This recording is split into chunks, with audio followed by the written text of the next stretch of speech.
She was 14 when she won the role after responding to an opening casting call for a trans actress. Continuing, she said, "From the moment I got the script, I was excited to share my journey to help empower other trans youth. I knew this would be a very important conversation. Trans stories matter, and they deserve to be heard." Of all LGBTQ plus representation in media, trans people account for approximately 6%. In all media, for movies, for cartoons, for TV shows. Very, very small percentage of stories involve trans characters, and even smaller involve trans storylines. This is really sad, everyone, and it's not surprising, but it's basically what happens with corporations. They don't care about civil rights. They care about profit. They care about their fiduciary responsibility to their shareholders. It's the reason why when Pride comes around and every company becomes gay, they all come out of the closet. Disney comes out as a lesbian, and then Netflix is like, I'm pansexual, and then Amazon is like, oh, you're pansexual, well, we're asexual, and like all that stuff happens. I'm always just kind of wary, because I'm like, yeah, I mean, it's nice for any percentage that it makes children feel safer and more loved and welcome. That's a good thing. I'm not saying that just having flags on every company for a month is a bad thing by any means, but I'm saying that it's not civil rights. It's just corporations appropriating civil rights movements and then trying to rebrand themselves with it. The same thing applies to Indigenous rights, with Tim Hortons releasing their horrifyingly themed orange donuts, or the Juneteenth ice cream attempts by some companies. Again, these are just corporations trying to either profit or advertise themselves based on actual civil rights movements, and it's like, it's not the same. And as quickly as they are in support of one movement, they will drop it as soon as they feel that it's going to be, again, more profitable for them to do so. And that's what's happening right now with LGBTQ plus rights and Disney.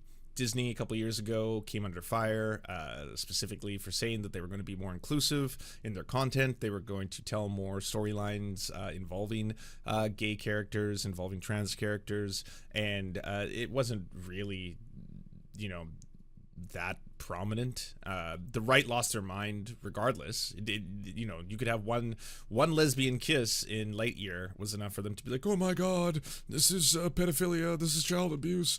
But it's not as if they'd like released entire mainstream films where the lead character was gay. Like that it never happened. But this one's really sad because this show, Kevin Logan, thank you for the raid. Can everyone go to twitch.tv/KFLogan1875? Give him a follow back. Welcome in, Raiders. This one's really sad because of the fact that this storyline and this specific scene that they cut is actually pretty beautiful. The scene itself, I mean, not being trans, I'll never truly know what gender dysphoria feels like. I don't really experience any forms of dysphoria. I know some people experience body dysmorphia, for example. Some people experience gender dysmorphia. Some people do not, recognize the person that they look at in the mirror and see is representational of what they feel that they are, that kind of stuff. This scene, in terms of being a cis person and watching a cartoon, is the closest I've seen any animation try and explain it to me. I mean, I felt like, oh wow, that's it's touching. It's a beautiful scene. It's an absolutely beautiful scene in a cartoon. It's not in any way a danger to children. It's not in any way indoctrinating. It's not if anything, it asks you to have empathy. That's what the scene does. It doesn't say, hey, by the way, we're going to try and make your kids trans. Hey, by the way, if you watch this scene, more kids will suddenly believe that they are the wrong gender or anything like that. But that's basically, I believe, how this is going to be peddled.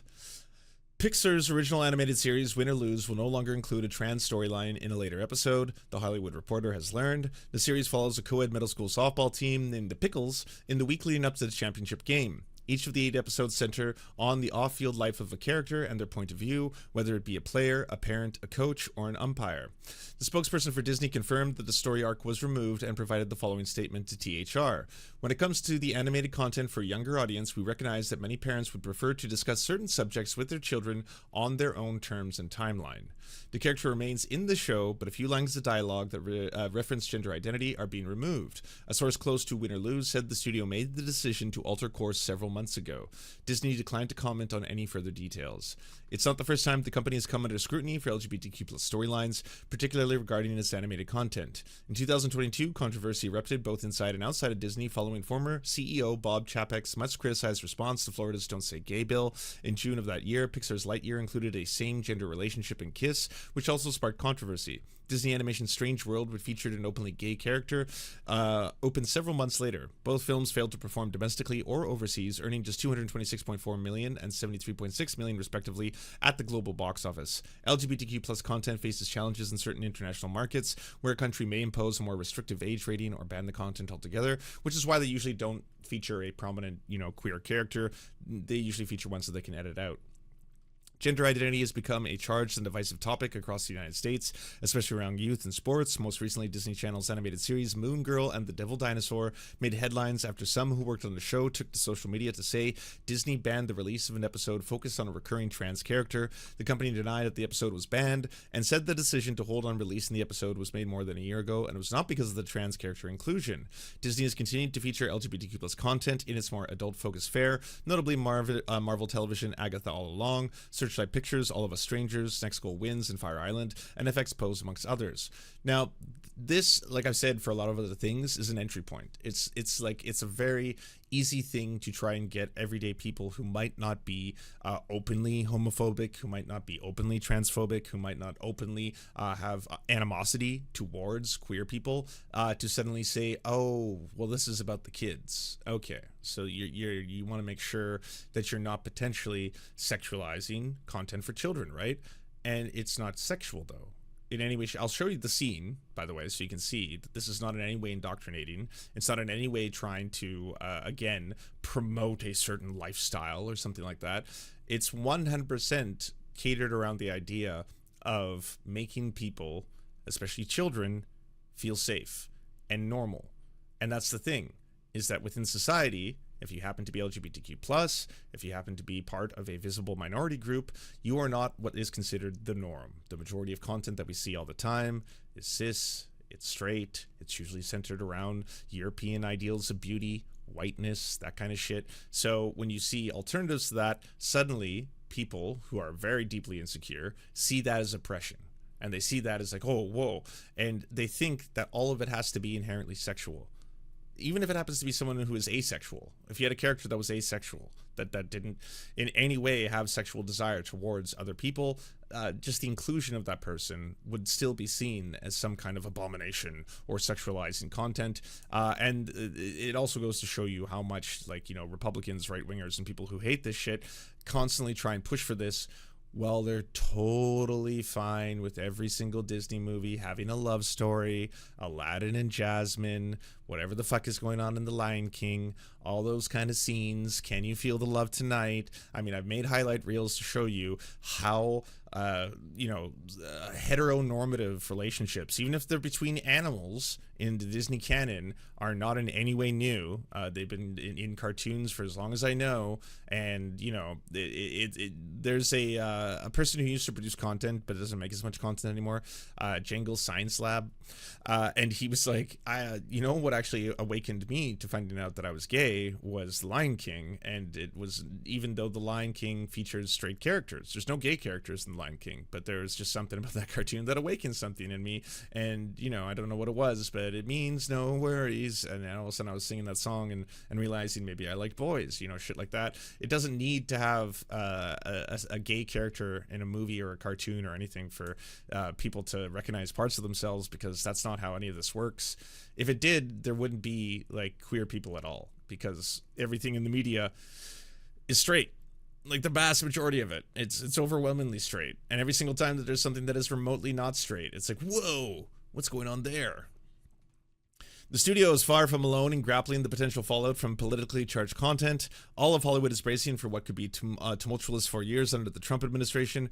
President-elect Donald Trump, who won in a sweeping victory last month, has routinely criticized diversity, equity, and inclusion efforts, and has been widely reported that a number of businesses have started to pull back on DEI programming, a trend that underrepresented groups fear will only continue. Top media executives have already met with Trump, including Apple's Tim Cook, while Netflix' Ted Sarandos is scheduled to meet with him at Mar-a-Lago today. The decision regarding Win or Lose comes as Disney's film empire, led by Alan Bergman, is celebrating a major comeback at the box office, led by animation. Pixar's Inside Out 2, released last summer, has grossed $1.7 billion globally to rank as the top-grossing animated film of all time, while Disney Animation's Moana 2 has likewise shattered numerous records, earning more than $725 million to date as it heads for the $1 billion mark. Win or Lose was initially set to debut this month, but ended up swapping dates with Pixar's original animated series, Dream Productions, which is based on characters from Riley's Inside Out, in order to capitalize on the movie's sequel success. It will bow February 19, 2025, etc., etc. As it turns out, the voice actress whose character story arc has been changed is herself trans. Disney informed Chanel Stewart, now 18, of the decision on Monday night. Stewart told the publication deadline on Tuesday she was very disheartened. She was 14 when she won the role after responding to an opening casting call for a trans actress. Continuing, she said, "From the moment I got the script, I was excited to share my journey to help empower other trans youth. I knew this would be a very important conversation. Trans stories matter, and they deserve to be heard." Of all LGBTQ plus representation in media, trans people account for approximately 6%. In all media, for movies, for cartoons, for TV shows. Very, very small percentage of stories involve trans characters, and even smaller involve trans storylines. So yeah, this is a very sad, the tale of things to come. You're going to see it happening more and more. The backlash that is happening right now, simply by the inclusion of a woman of color in Intergalactic, is making all of the most secure men on the internet's minds break. And video games have a very long development cycle, from conception to release. So a game that could have been started in development 5 years ago is now finally ready to show the world, and that's when you see the trailer. And that's coming now at a time where everyone is just like, whoa, no, woke, anti-woke content, we cannot have woke. I want to show you what they consider controversial, though. Here is the deleted scene. This was the scene that was going to be inside the cartoon, so you judge for yourselves. You can tell me whether or not you think this is going to destroy children's minds.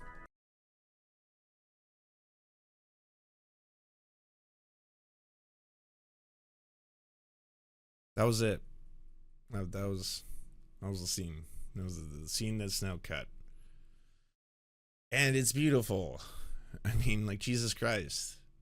It's like, it's extra sad watching it, knowing that this will never see the light of day, that this won't be in a cartoon, considering I can't imagine how many children this will help. Kids who are cis as well, because for me, being a cis person, I don't know what gender dysphoria feels like. I don't know if this is an accurate representation of it, but reading the comments, I have seen it flooded with trans people being like, holy shit, I can't believe that like someone is trying to put this into an animated form to try and like demonstrate like a lot of the things that I felt growing up or stuff like that.